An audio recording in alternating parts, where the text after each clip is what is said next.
Carl Schmitt's Concept of the Political is one of the most notorious and influential works of political philosophy and theory in the 20th century.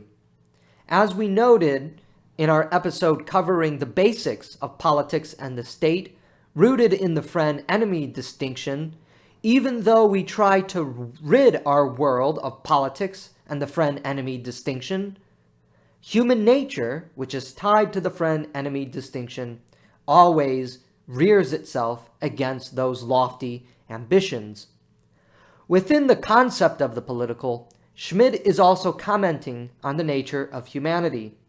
Schmitt's political theory rests on a fixed understanding of human nature, for if there wasn't anything permanent about human nature, then by definition it would not be human nature, since nature has permanence to it. No matter how much makeup and lip gloss you put on a human is still a human. He is a tribal animal who seeks friends, makes enemies, and is willing to die and kill for friends and those to whom he believes he belongs. Schmitt does not believe, as anarchists, liberals, and socialists do, that man is naturally good and that he is corrupted by the forces of society and the environment.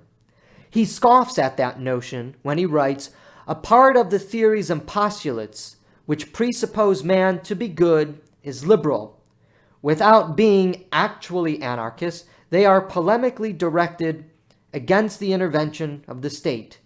Ingenious anarchism reveals that the belief in the natural goodness of man is closely tied to the radical denial of the state and government.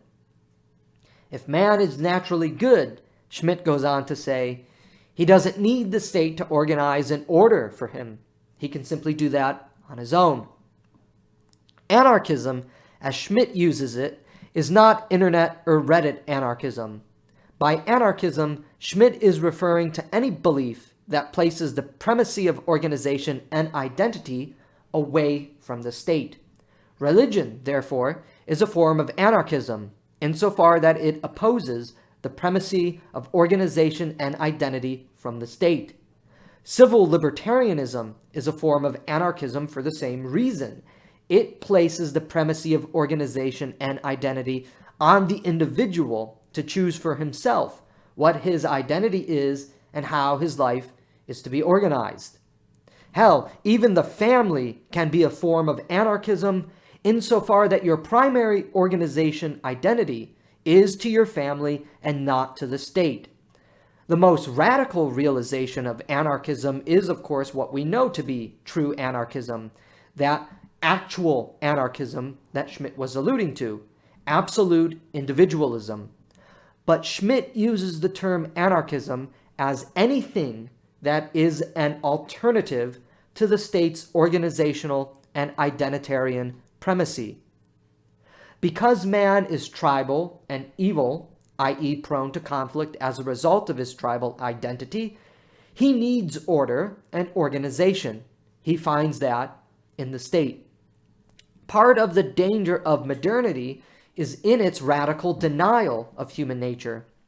Schmitt identifies the Enlightenment theories of man's amoral nature, or essential goodness, as a crisis for the modern state and man to overcome. Why?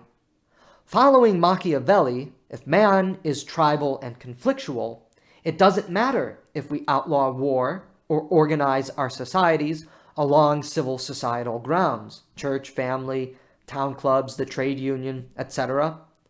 This is just a slow-moving form of depoliticization.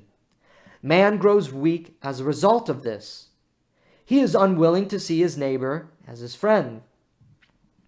His neighbor becomes his enemy because he is of a different religion.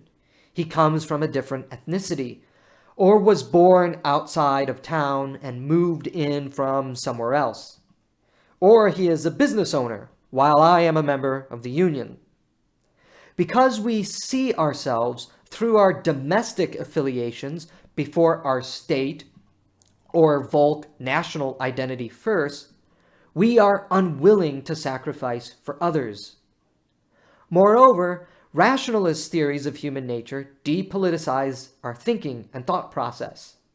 We see other humans as merely rational economic agents who we can bargain or reason with, compromise with, to get what we want and allow them to get what they want.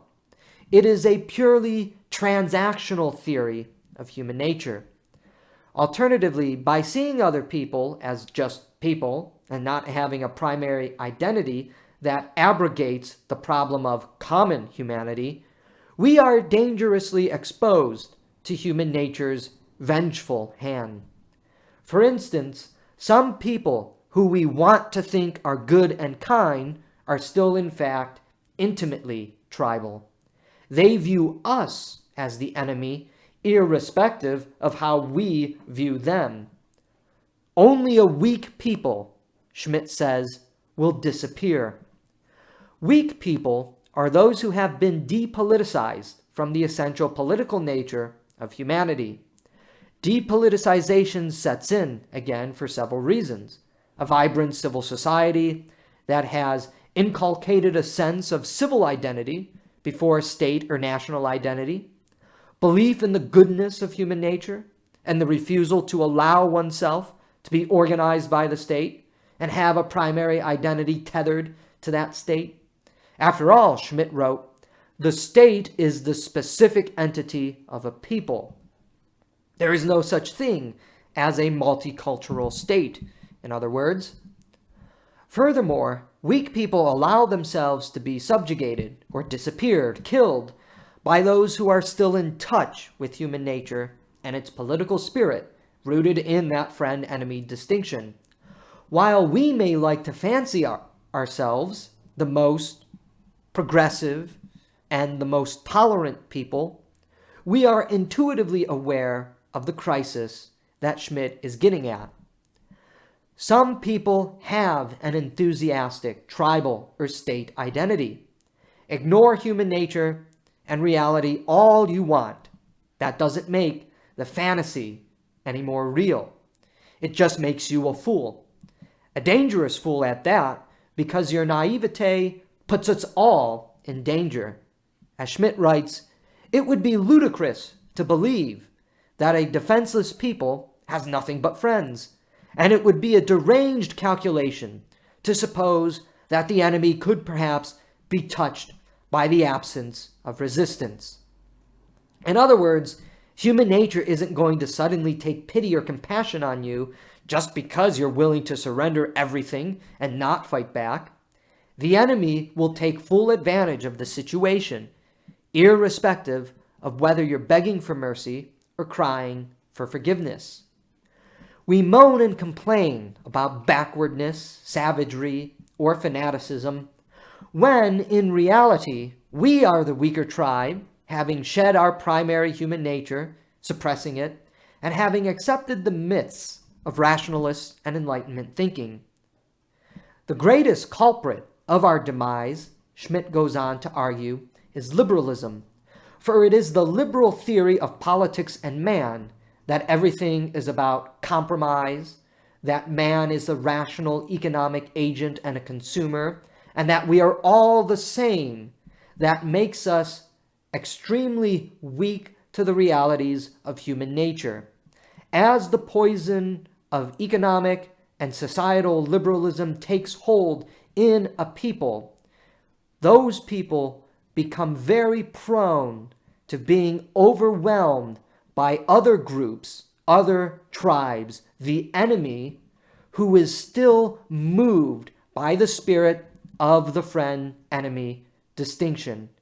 Human nature, Schmitt is arguing in the pages of the concept of the political, is tied to the reality of politics, just as politics is the manifestation of the friend-enemy distinction, so too is human nature innately tied to this reality of tribes and friends and enemies. And we all realize this in the practical manifestation of our lives, even though we try to suppress it intellectually. Most people form cliques, form tribes. Your first tribe is your family. Your next tribe, in Our world might be those friends you make in your neighborhood and your community. But all of this, Schmitt thinks, is a testament to the destruction of the state in liberal society. We no longer have, for instance, a national identity. We have no idea what it means to have a national identity. We complain about those who still have a religious identity, a national identity, an ethnic identity. We are appalled and aghast by the so-called backwardness and savagery that true political people exhibit.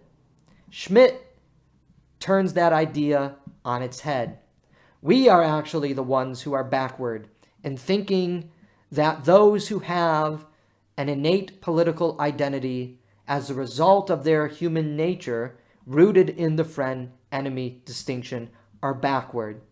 No, Schmitt is arguing that those who do have an intense identity are simply living out human nature to its fullest.